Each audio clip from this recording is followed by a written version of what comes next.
Hi guys, welcome back to my channel. My name is Christian. Good morning, good evening, good night, good day, good afternoon, wherever you are, whenever you're seeing this, I hope you are good. So guys, today we are going to be doing another video for the business folks. If you're already watching that, then I already know the type of person you are. So let's go ahead and get right into it. Today we're going to be talking about when to rebrand and how to rebrand aesthetically and also conceptually, and what's the differences between those two different rebrands. So as a business owner, you guys know by now, and if you don't, let me just introduce myself a little bit.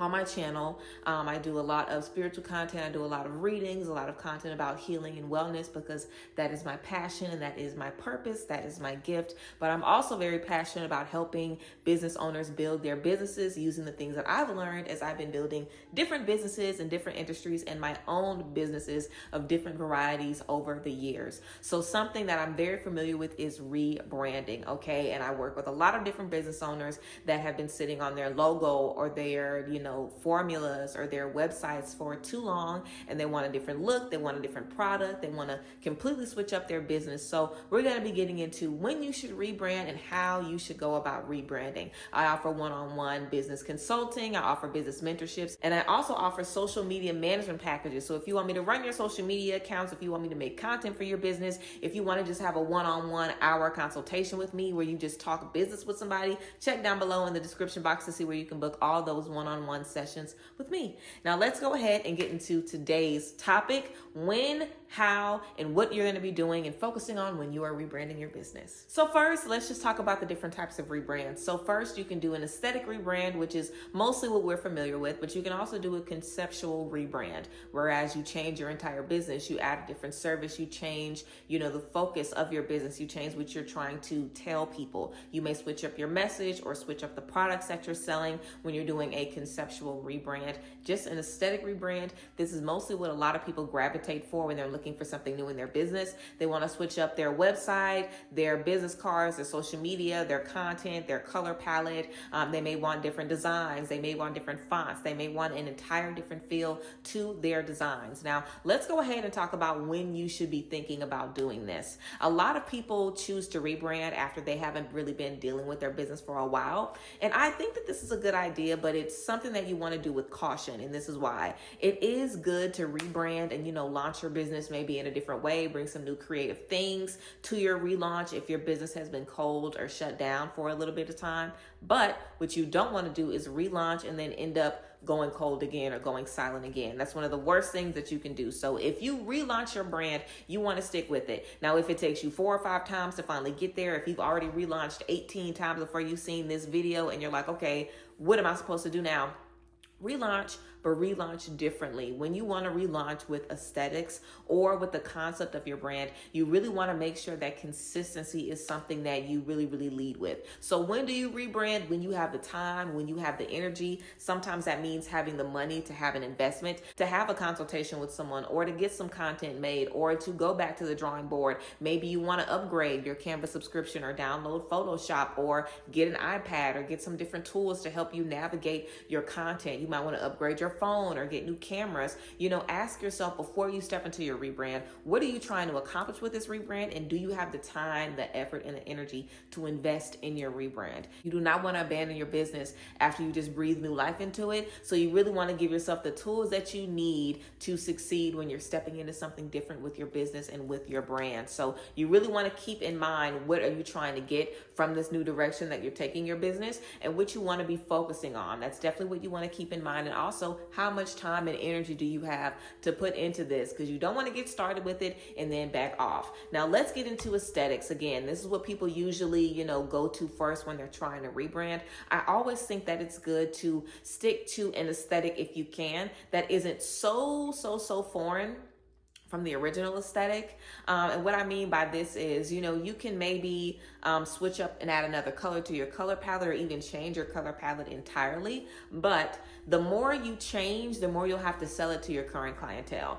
This is going to be varying depending on how many customers you have and how many people you have paying attention to your business. If you're just getting started out, you'll have more flexibility about what you want to step into and what you want to do. But if you want to do something totally different with your brand, then you really, really want to make sure that it's good. You want to to make sure that you can sell it. And if it isn't going to be something that's good that you're going to be able to, get your audience, hooked on, then you could really, lose a big chunk of your audience, or even have to backpedal and say, you know what, we're not doing this anymore, guys. We're going to go back to the old design. And that isn't necessarily the worst thing, because we see businesses and brands do this all the time, where they try a new idea or a new look and people don't like it. So they say, you know what, y'all, we're bringing back what y'all like. We're bringing back what you guys want me to do. So that isn't always a bad thing, but who wants to have to backpedal after investing in a new direction? So you really want to be clear about why you want to rebrand in the first place and what you want to get out of the rebrand. We're talking about aesthetics. So what is a different look that you're trying to convey? Are you trying to attract a different audience? Do you have some different products that are coming that way and you want to kind of align your new aesthetic with the new products so it's the same color story? Are you wanting to change your personal aesthetic a little bit more and you want your brand to kind of match your personal aesthetic a little bit more?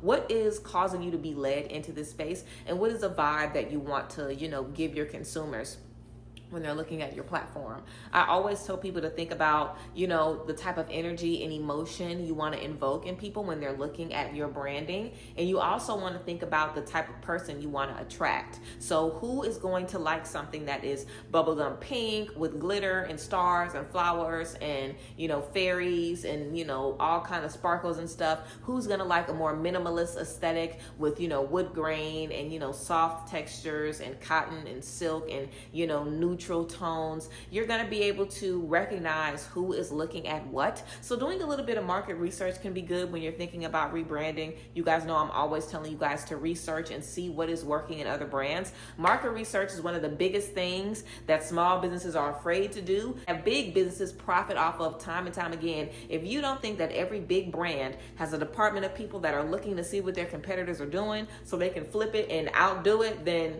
child, you really sleep.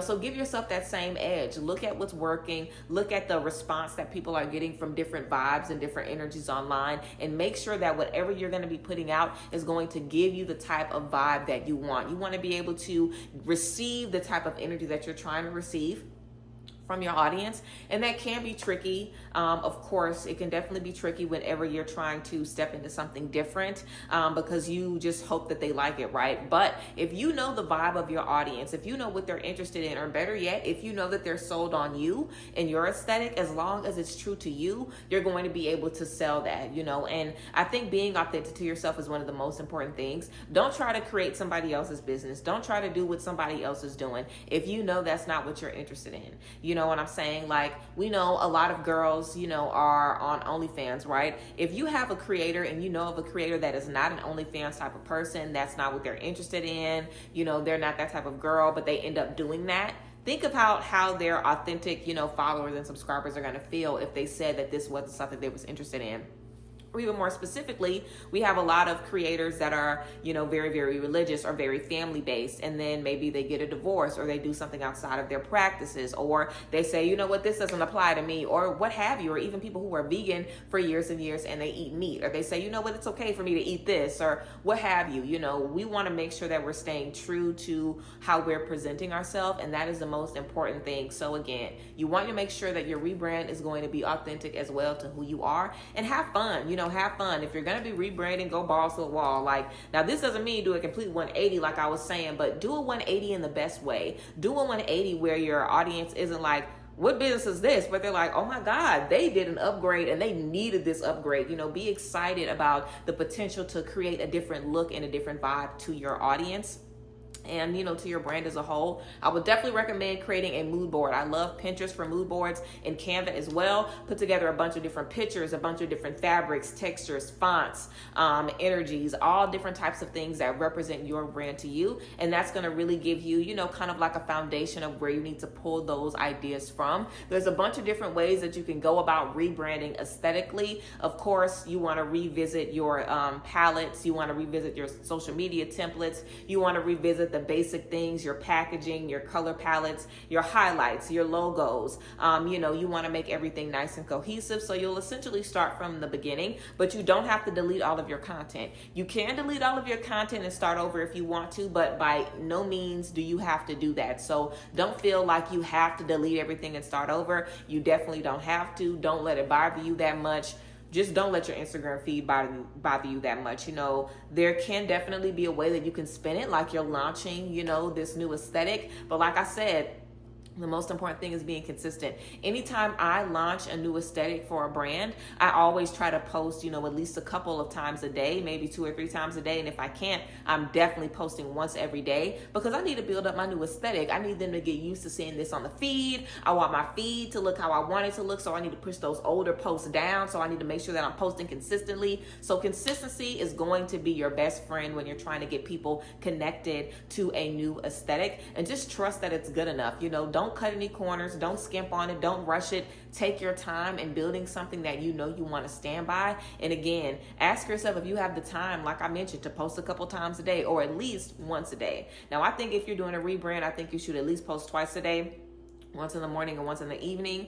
And even if you just want to do 2 posts in the beginning of the day, just drop them both at the same time just to get them up, that's fine. But you definitely want to make sure you're posting as much as you can when you're trying to do something different aesthetically, because you want to attract new people to that new aesthetic. But you also want to, give your current audience a lot of content to digest, so they can understand what's the purpose of the change and what does this change mean. Like, okay, now I'm looking at something different, but how is this going to benefit me different? Are we going in a different direction? Is this just a different aesthetic for this person? And if you just like it, then that's enough, but whatever it is, you want to commit to it and you want to sell it for whatever reason. If you really like it, then make sure they know how much better, how much cuter, how much cooler this one is than the other one. It doesn't have to be something super, super deep and in depth about why you want to change your aesthetic. It's just about, sticking by it and making sure that you believe in it and that it's something that you're going to be able to be consistent in as you're building. Now, I believe that's all about aesthetics. Also, of course, you want to revamp your websites and things like that.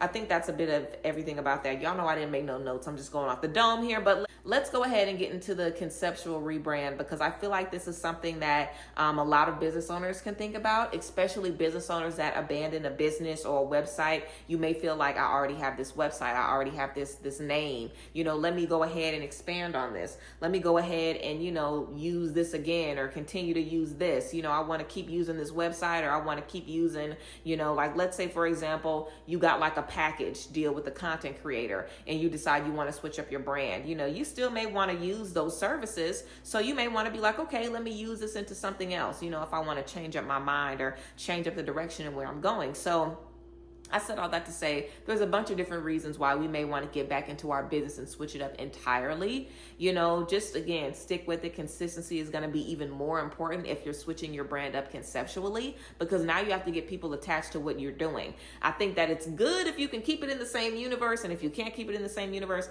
make it seem like it's in the same universe. Like however you need to do that. Like when I first started my apothecary, I was only selling pre-rolls, and I had 3 blends of pre-rolls. I went from selling those pre-rolls to selling herbal teas, bath blends, jewelry even. I used crystals and everything. I had a big emphasis on healing energy and healing stones and healing vibrations and frequency and everything that I was doing. I would use incense and everything that I was doing to connect it through my content and, through the entire aesthetic and through my branding and my social media pages. I try to connect everything with the same vibe and, have everything kind of feel like it's in the same, universe, like it's on the same network rather. So we know that Cartoon Network is a little bit different from Nickelodeon, is a little bit different from Disney Channel. You want to make sure that whatever you're putting out, it feels like it's on the same network, and you may even switch it completely, but again, you want to make it feel like it makes sense. You know what I'm saying? And you introduce that, and guess what? You can introduce something else. Like,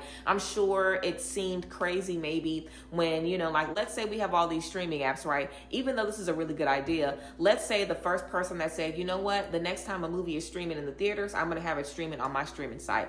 What if everybody was like, oh my God, that's so crazy. That makes no sense. We never do that. We never would have expected that. I'm sure the people that were watching it were like, dang, in theaters and it's streaming on here? This is crazy.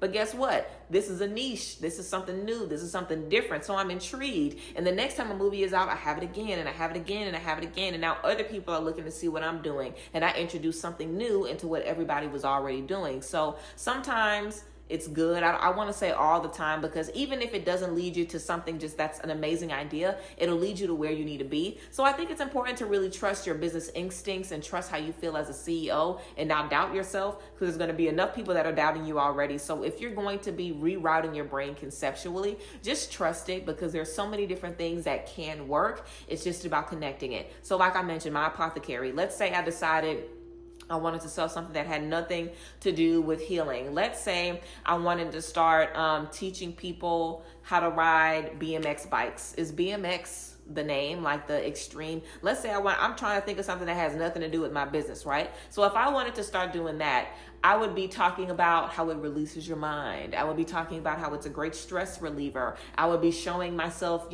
maybe having one of my teas before I get on the bike. I'd be showing, how keeping up with the bike gives me, like a good habit to keep my routine together. This makes my life more meaningful. It gives me more and more discipline and more productivity in my life when I'm able to wake up and maintenance my bike, and I have this to look forward to in the evening. You can make it work. Okay, so don't sleep on your brain.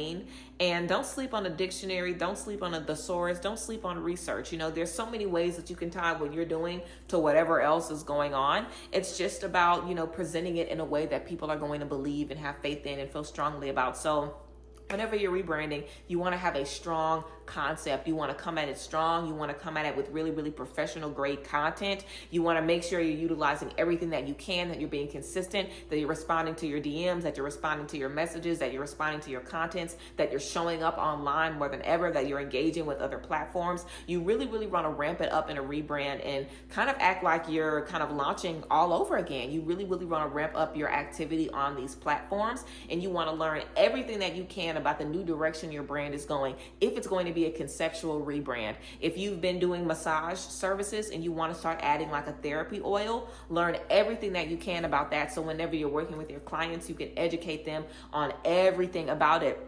Even something totally different. You're a massage therapist and now you want to start being a travel agent. Okay, great. Learn everything that you can about the spaces with the resorts, the spaces with the spas, the spaces with the treatments, whatever you can, even adventure stuff. As long as you are knowledgeable about the thing that you're stepping into, as long as you know all you can about it, and you can show people like, even though this is different from what I've been doing, you can trust me. I know what I'm talking about. That's basically how you want to approach people and how you want to approach everything. Why do you think these big brands have keynotes, all the time now when they're launching a new technology or a new product? They want to let you know, this is what we've been working on. This is what we're experts in now. I know we've never done this before, but guess what? We're experts on it now. And in a couple of months, get your pockets ready, because we're launching a new product all about this that we just learned, and now we're teaching it to you. That's literally how these brands have been able to come out with the new iPhone every year and come out with these new gaming systems and have people waiting and waiting and waiting on the next big thing. So sometimes being the next big thing, or really, really putting your energy into the next big thing, could be a really, really good thing for your brand, especially if you're doing that regularly. So I do think that it's good to do a slight rebrand on the regular basis, launch a new product, launch a new scent, launch a new service, switch things up, have things different for the holiday sale, just bring some newness into what you're doing and what you're presenting to your audience. They'll definitely appreciate it. And if you're selling something that they love, they want to see you dressed up in everything. They want to see it in all of the different ways that they can utilize it. They want to participate in what you're bringing to the table and make the most of it. So you definitely want to make sure that you're capitalizing off of that. And when you have people that are ready to see what you're doing, that they want to take advantage of it, they're excited to know what you have going on, make the most of that and continue to bring that energy into your world, and apply that to what you're stepping into. So yes, I think it's important, to make sure that you're ready to invest the time, the energy, the coin. So yes, guys, those are a few different things about what you need to keep in mind when you're trying to rebrand aesthetically and also conceptually. Now let's just talk about when are the best times to rebrand. I always think it's a good time to rebrand 3 to 6 weeks before a season or before the next big thing for you. So if this is going to be around a launch, around a holiday deal, around the new year, around, a new like pattern for you, if you're a clothing designer, a new fragrance for you, if you're, in something that requires fragrances, a new service for you, whatever the case may be, 3 to 6 weeks before you bring something new to your audience, that's a great time to rebrand, either aesthetically or conceptually. It's a great time to say, hey, look at me. And you want to keep them looking and then bring them something new. And you want to keep the content going and keep it going. And then, you know, as the seasons come in, you'll always have something new to do. So take a rebrand as seriously as a launch. You know, it can be as big as a launch in whatever you're doing. Give yourself the time to brainstorm. Seek whatever help you need to. You know, I think it's important to invest in your business and pour into yourself, whatever that may mean. If you just need to have a conversation with somebody that is business oriented like you, if you just need to get advice from someone that's business oriented, whatever you need to do, you want to give yourself the ability, you know, to step into that and just, you know, bet on yourself. Basically, you want to put that extra effort into your brand and into your business. I know a lot of times we think about rebranding and then we're like, oh my God, if I rebrand, I'm gonna have to do this and do this and do this and do this. It is gonna be a lot. You know, I think that running a business is a full-time job, whether it feels like that or not. It is a full-time job. And I think that it's important to just put in whatever you can, because whatever you're going to be putting in, you're going to be getting out. And it's easy to just be like, you know what, I'm just going to change everything and have a couple of days of over the top productivity and then crash and not do anything with it. And that's what happens a lot of the time. So you want to make sure that you know, really give yourself what you need to succeed. So you can, you know, make whatever you step into a success, and you get committed to, you know, making the most out of your rebrands, because a rebrand can be very, very successful, but you want to make the most out of it and carry it as far as you can. So yes, guys, those are some things to think about. If you're thinking about rebranding your business, let me know how you guys feel about this advice and these messages down below. As always, if you guys want to book a one-on-one consultation with me, a business mentorship, or a social media manager package, check down below in the description box to see my website where you can book all of those services. You guys can always shoot me an email or a DM if you guys have any questions about anything, or you guys can comment or leave a question at Faded Marketing Firm on Instagram. That's where you can find all of my marketing and business tea. So yes, I appreciate y'all as always. Thank you guys for being here, and I'll see you guys next time. Bye guys. Bless.